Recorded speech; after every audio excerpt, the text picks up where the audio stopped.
We are all his prisoners. You're under arrest.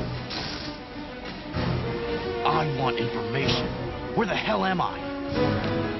First of all, congratulations on Jag 2. From what we've seen so far, it looks amazing. Thank you.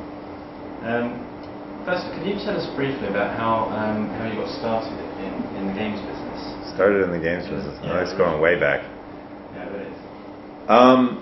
When I was in 6th grade, I had an enrichment teacher in Gainesville, Florida, named Mr. Schneider, who had horrible coffee breath.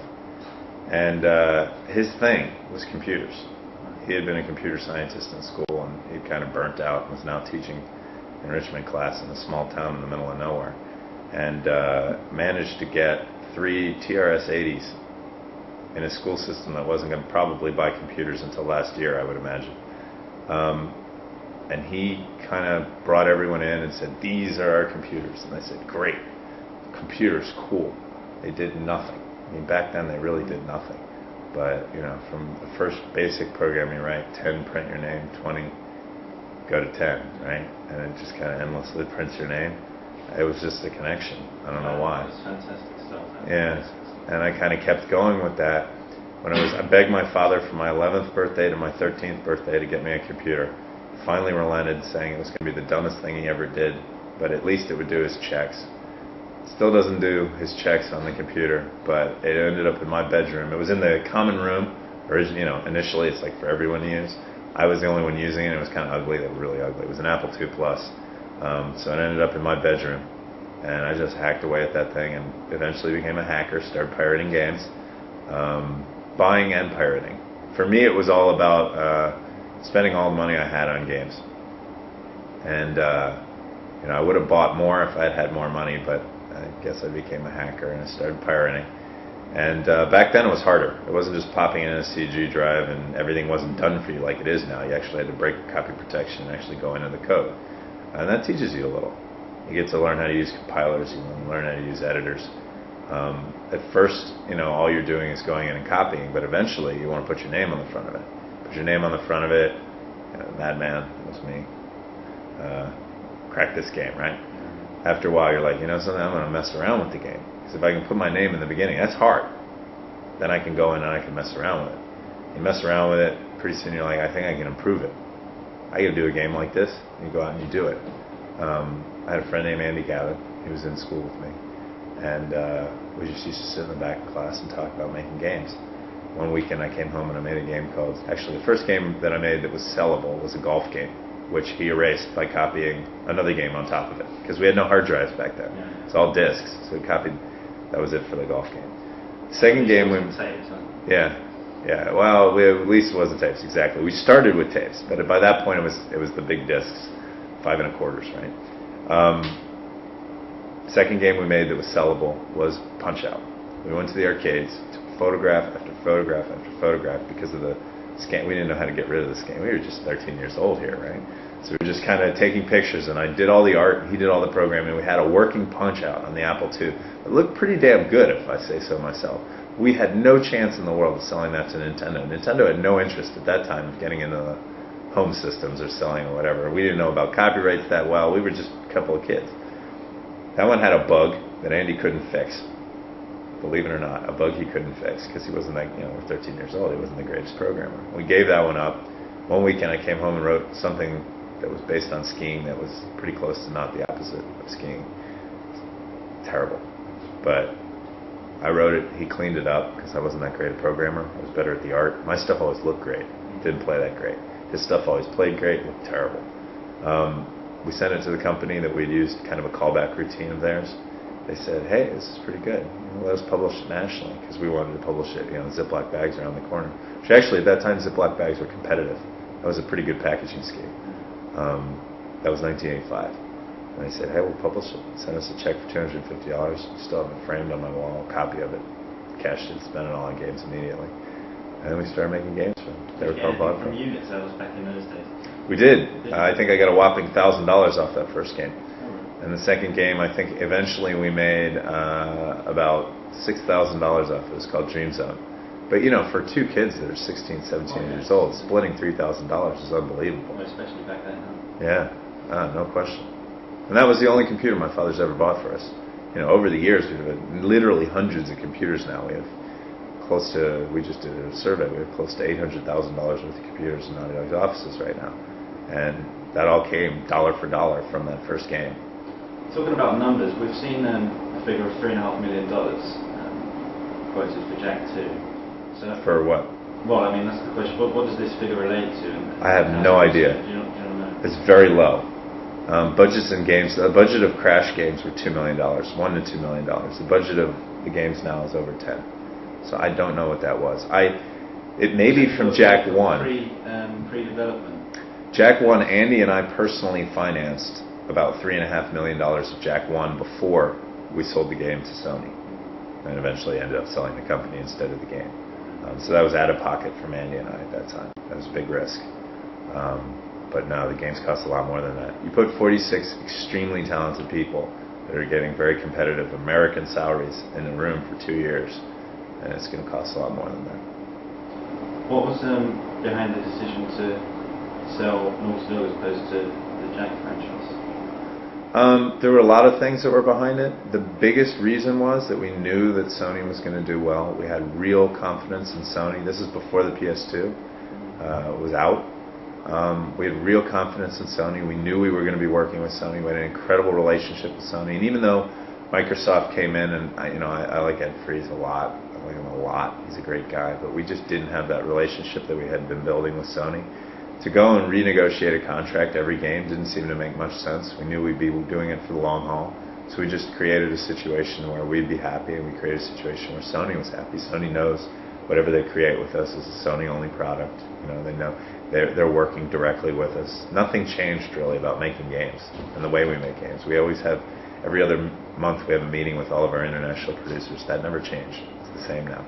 So really it was just about convenience, not having to go back and forth with contracts every time we do another game. Ted wanted to do something different with Insomniac. So they didn't, but for us it was the right thing to do. And I haven't regretted it a single day. A lot of our readers are going to be interested in your personal achievement with Naughty Dog. And the games, obviously. So what would you say to them? I mean, how does your success make you feel? Obviously good. We've done quite well. In fact, we're printing some shirts up for E3. You're going to be at E3? You got to find me. I'll get you one of the shirts that commemorates passing 25 million units historically at Naughty Dog. That's a huge number. There are publishers that didn't achieve that on the PS1. So it's a massive number of games out there. More than anything else, I'm happy. I mean, I meet people all the time that play the game, that like it, and they say, "Man, I love that Crash game. That was great." That's the best part of it. We're so busy making games, we actually really don't get that much to take that much advantage of the financial success. It's going to be great, I'm sure, at some point, but right now we're just in there working continually. Here I am in Europe having a great time. Went to a wedding.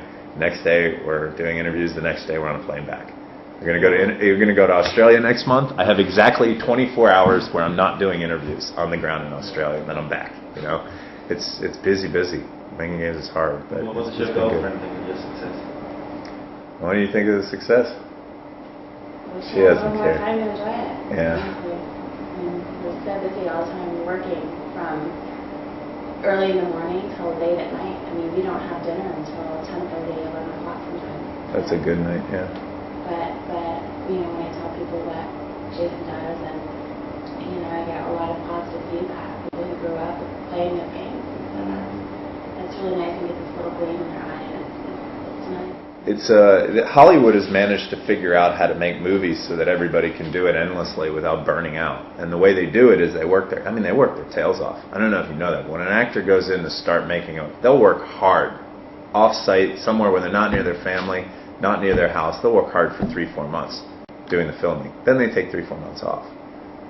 If we could only get Christmas to be every other year, we'd be really happy campers. But unfortunately, it's every year, and we're always, right at the end of a game, we're already late for the next one. We literally start late all the time, saying, how can we make up the time?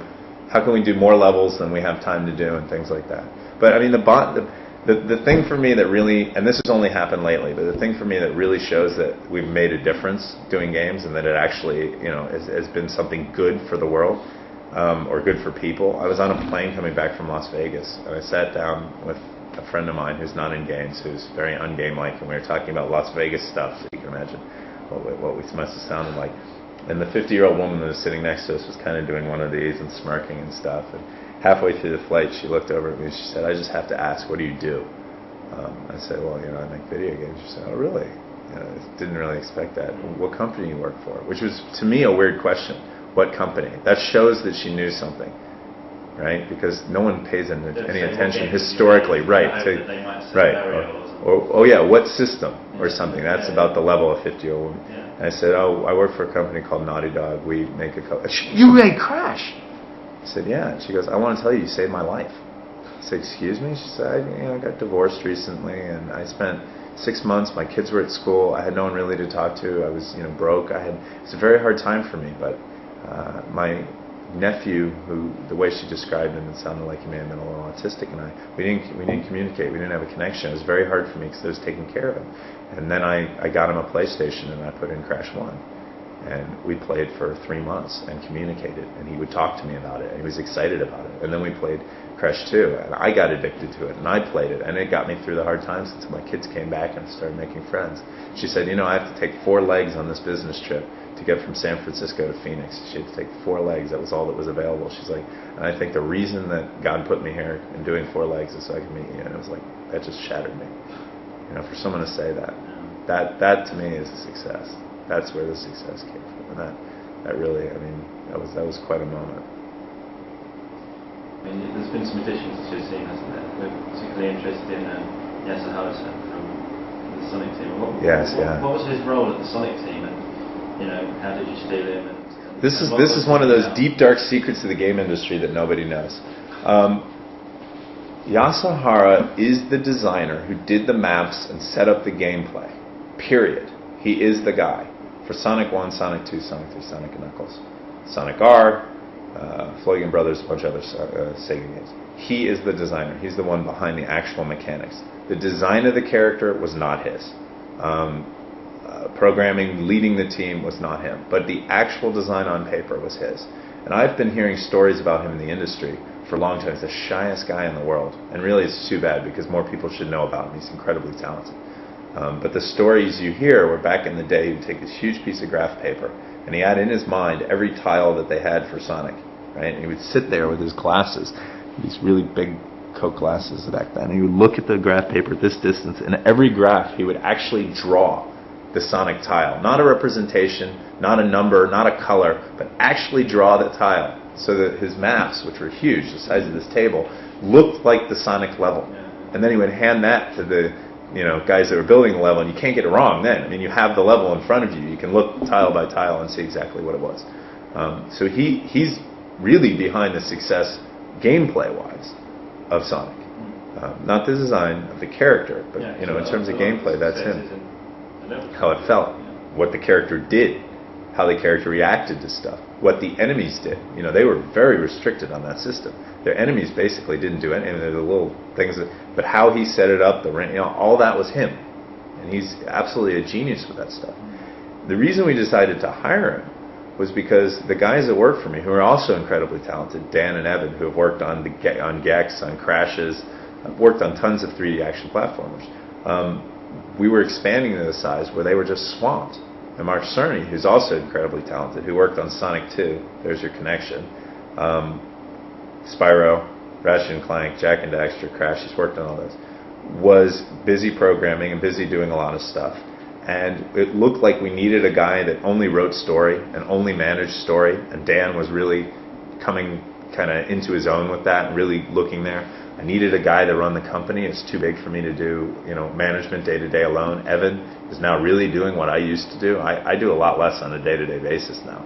I'm kind of an empty figurehead compared to what I used to be. Evan is running the company right now. That's why I can be here at a wedding this close to E3. Because he's really doing the day-to-day running of the company. But between those two things, who's going to actually design the levels? And here was Yasuhara working his way away at Sega. He was there. We called him. He knew Mark Cerny from years ago. They got along really well on Sonic 2. We said, look, it's an American company. You've been working with Sega for 14 years. just come down here and talk to us. So he came down, he saw what was going on. He knew he liked our games. He was a big fan of our games. We were doing things that were a little more in the character action realm, which is his thing. We were doing things that were a little more aggressive, a little more interesting, a little more different, whereas Sega seemed to be kind of caught in a rut, and their character action stuff wasn't going very fast or very far. Their focus was elsewhere, and he thought, this is a good opportunity for me to do something really new and really different, really special. And getting him has changed our dynamic, because we now have all these fresh new ideas for Jak 2 that never would have come up in the group of people we have for all of Jak 2, pretty much. Not all of it. He came in a couple months after we started, but he will end up designing more than half of the physical layout of Jak 2. Because one thing I thought was that the Sonic team, I think, at least a good few of them moved to San Francisco for Sonic Adventure 2. So if he was included in that group, then maybe he was a bit more comfortable with the idea of relocating, to the West Coast. He was already in America. He didn't come from Japan. He was in America.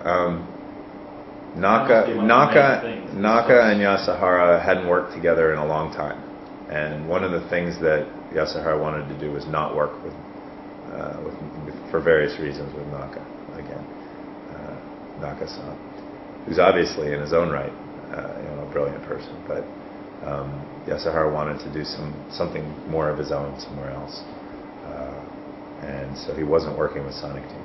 Hadn't been for a while since Sonic R. His English is good.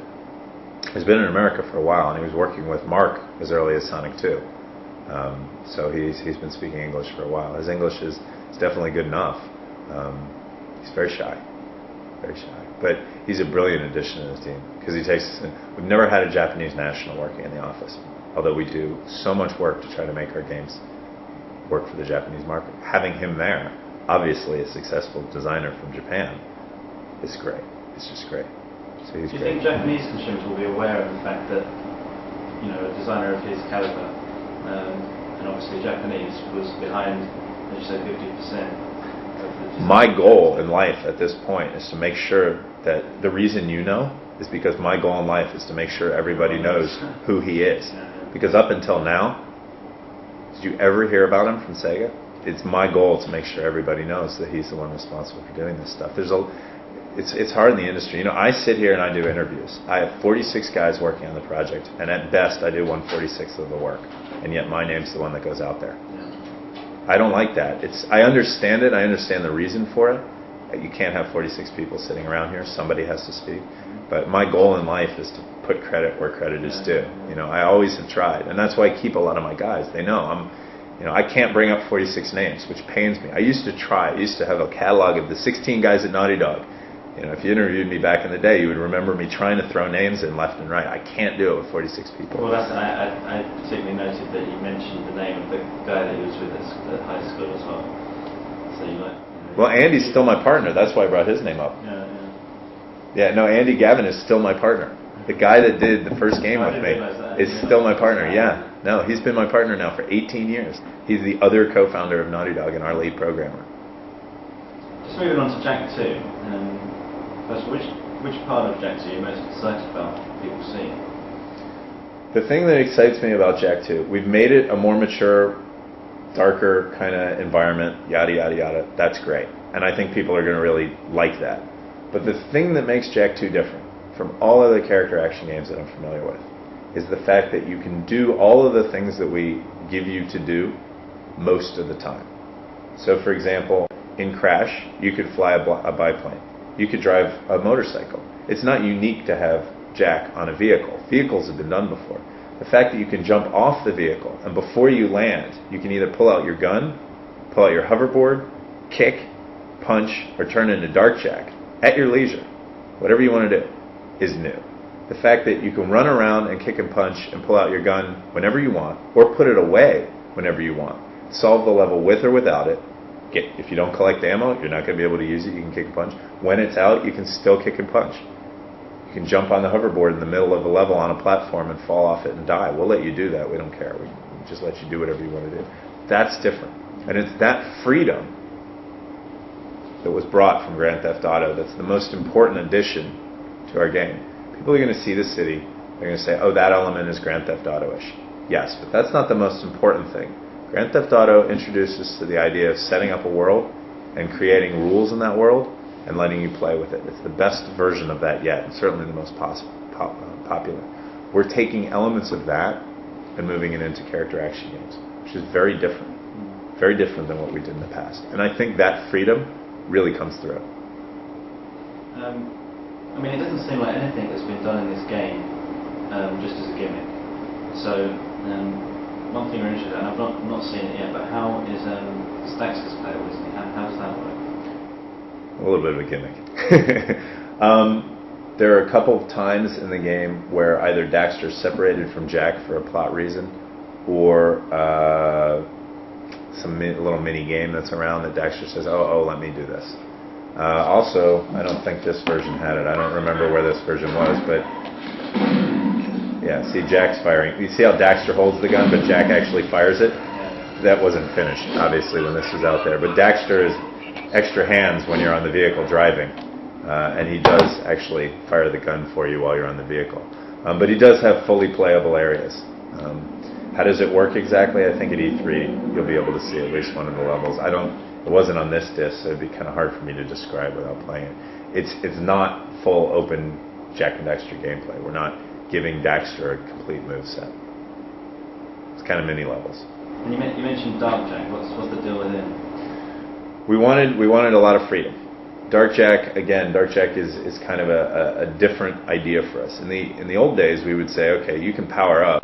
We're going to give you the power up and then give you something you can't do without the power up. And it was very obvious why we were giving you the power up. Dark Jack's a smart bomb, which is a very different thing. If you think back to the 2D flying shooters, some people use their smart bombs and then they would die because they didn't have smart bombs to use on the boss. Other people would save up their smart bombs and wisely use them, and the bosses became kind of easy, and they were better at managing them. Dark Jack is one of those things. You're invincible when you're Dark Jack, and there are multiple things you can do. There's like a jump up in the air, hit the ground, giant wave you can do. There's an attack that kind of auto locks, and one attack kind of kills. You have lightning coming out of you that attacks the other creatures when you do it. So how you use Dark Jack is kind of almost the type of gamer you are. Are you careful when you get to a hard part of the level? Will you have Dark Jack around? Will you have that ability? Right. But also Dark Jack's uncontrollable, so sometimes you just turn into Dark Jack, and it makes the game a little bit more interesting. You're just playing along. Oh God, I don't have any Dark Jack power because I've already used it. I'm playing along. God, this is hard. Oh, I'm lucky. Little unpredictability. There's a lot of unpredictability in this game that there wasn't in any of the previous games. What are some of your favourite levels and environments in Jak 2? Because I've seen a few of them, and just it's hard to recall something that looks quite as dynamic and vibrant, just in terms of 3D-ness of the level and whatever. You'd have to be more specific. Visually, there's a level called the Forest, which is obviously a forest. Visually, I think that's our high point in nature for what we've done in any of our games, and it's just absolutely stunning. I don't know if I can get to that here. Yeah, I see it. I think that's the one I'm referring to. Yeah, visually that one's just stunning. It also has a very interesting gameplay because you're hunting creatures that have cloaking on them, a la Predator, and so you have enemies out there firing at you that you can't see, which is very different than anything we've done in the past. So that one's really cool. There's other levels though that have some really interesting stuff going on in them too. We have, I don't know if you've seen some of the levels where you bring people along with you that are actually active. There's a level where you have 3 guys that have bombs strapped to their back that have to get to the bottom of a sewer. And as they're going down, they place bombs and blow up obstacles that are in your way. And you have to get all 3 of them down there. But they actually attack. They're not just following you like the normal dumb follow you character. And they have personalities, and they say, come on, come on. Here comes Pretty Boy. Come on, Pretty Boy, let's go, and stuff like that. And they talk back and forth, and it really is a very different feeling because it's kind of like it's almost like a special operations kind of combat thing where you're watching everybody's back, and they can actually fight. They don't just. It's not like the puppy in Earthworm Jim 2. It's not like that where all of a sudden it's over. It's just dumb walking along thing, and you have to move stuff for it. It's never the same twice. They can get attacked and start to get dragged off by the creature, and you shoot, and then they get up and they run, and they've got half their health now, and they act differently because they've got half their head. It's very, very unique, and that stuff I'm into it. You fight alongside some characters that are as deadly as you are with their guns, and that's unique. You know, fighting alongside somebody who's actually a tank. So there's a lot of unique stuff. The city too is pretty. This unfortunately is kind of an old disc, but the city is getting to be absolutely amazing. I think you can go to spots where you're looking at far more detail and distance than you are in any other game. I think. Yeah, this one even had the map mode. It's funny going around and playing old discs and see where you were 2 months ago. But if you look at all that, you know, the distance that you have and the detail you have in that statue and stuff. The way that development works, at least at Naughty Dog, I assume is everything's exponential. So the difference from the first month to the third month and the way things look is not much. From the third month to the sixth month, it's like 3 times the different, you know, 2 times the different, 4, 8, 6. It's just every week now things are radically different because we're panicked, which we are at the end of every game. So 2 weeks difference on a disc is night and day. Night and day. Just a couple of things about the cutscenes as well. I mean, first of all, because there's quite a lot of it, I think it was 17 minutes. Yeah, it's almost a movie. Yeah, I mean, what does it bring to the formula? And how come the voice acting isn't crap like it is in 90% of other games? That's tough, and that's why we didn't have as much of it in the old days. Not because Crash was on a CD. We could have put a ton of voice acting in. But we weren't good at getting voice actors. We would go in and we would get, you know, Clancy Brown's an incredible voice actor. He did Cortex.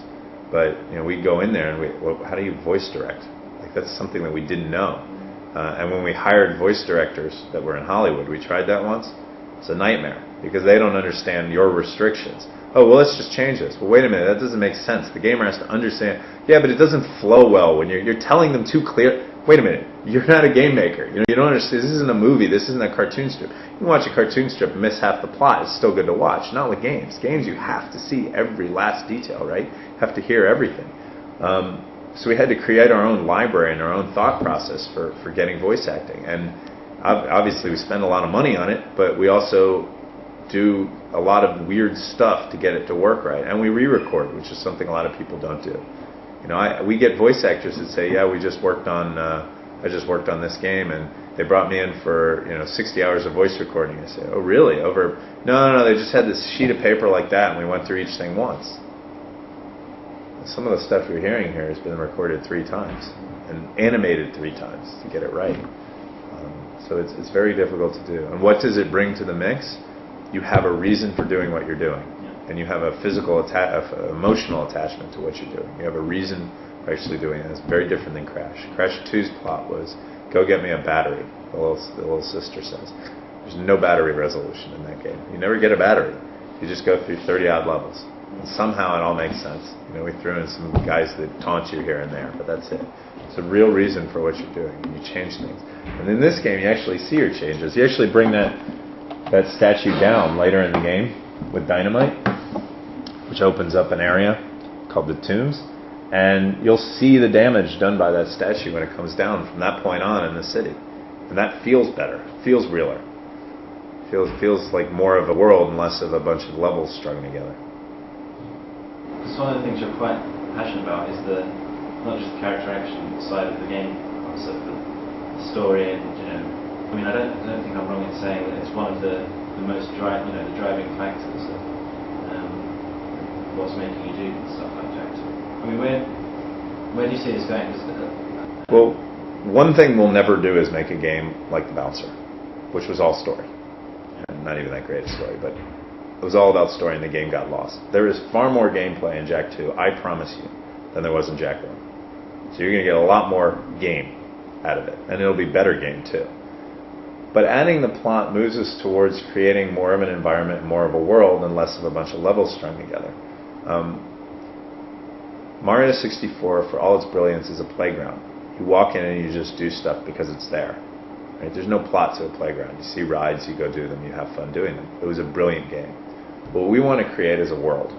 We've been trying to do that since Crash 1. A lot of the stuff we did, like Load Free and Jack 1, I'm sorry, we've been trying to do since Crash 1. We just couldn't on the PS1. The PS2 allowed it. So this is all kind of a progression for us towards creating a world and letting you go around in it.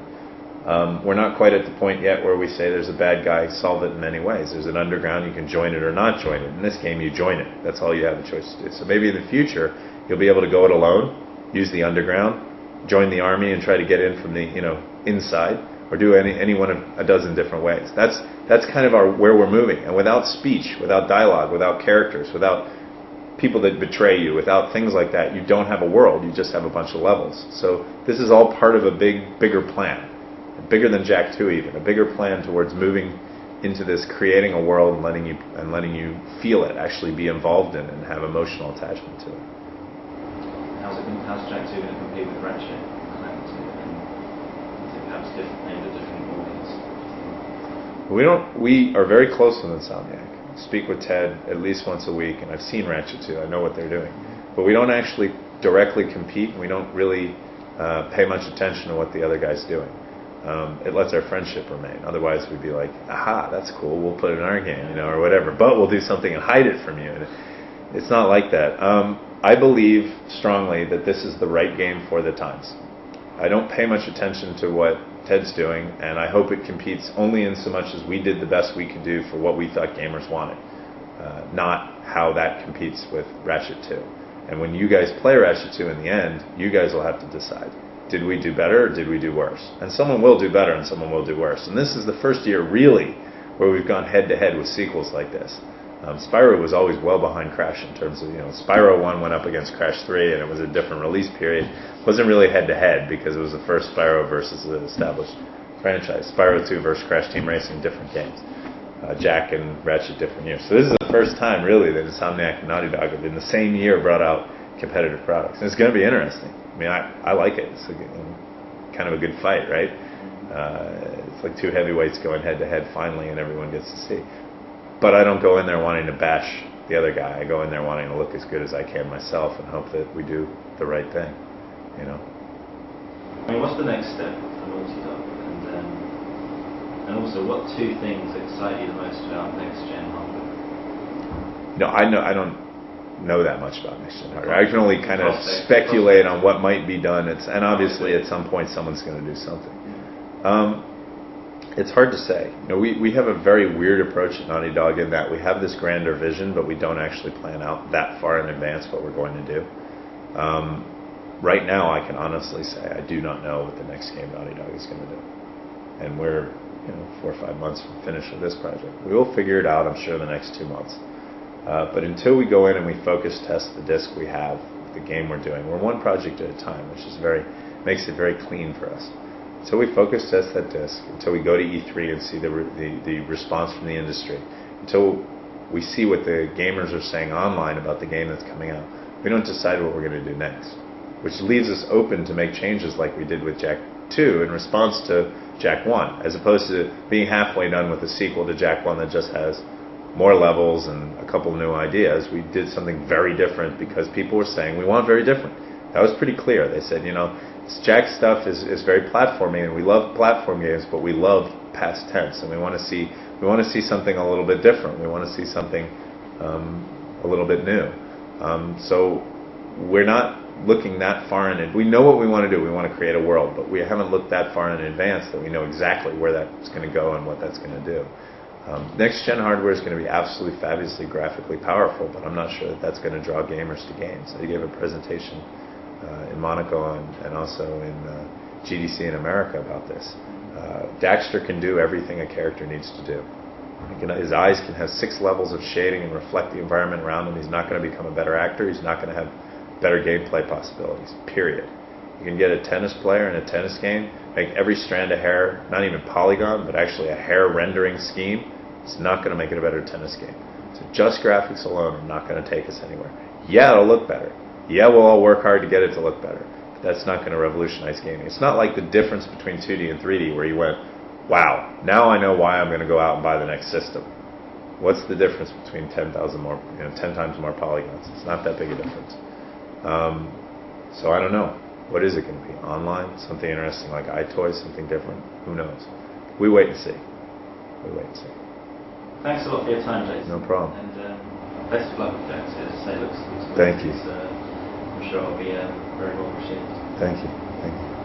Questions like that could get a person killed. Where would you be without me, eh, Dax? Well, Jack, I probably wouldn't 2 feet tall, fuzzy, and running around in a sewer without a pair of pants. a new legacy begins.